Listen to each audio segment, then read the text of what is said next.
Hello everyone. In this video I will show you how to fix high CPU usage in Hostinger. The first step is to activate Hosting Boost. Hostinger offers a free 24-hour resource boost once per month.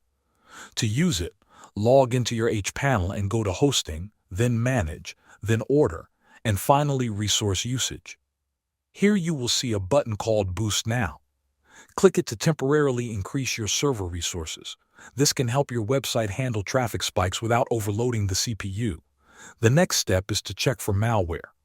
Malicious scripts can run in the background and consume CPU resources without your knowledge.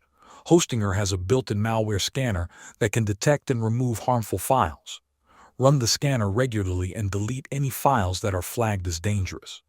This can prevent unnecessary CPU usage caused by malicious code. After that, enable caching on your website. A caching solution like the Lightspeed Cache plugin can significantly reduce CPU load. Caching works by creating static versions of your pages, so the server does not have to process PHP requests every time someone visits your site. Finally, if your website is optimized and you still see CPU usage consistently between 80 and 100%, it may be time to upgrade your hosting plan. Moving to a plan with more CPU cores and RAM will help your site remain stable and handle more visitors without performance issues. Thanks for watching.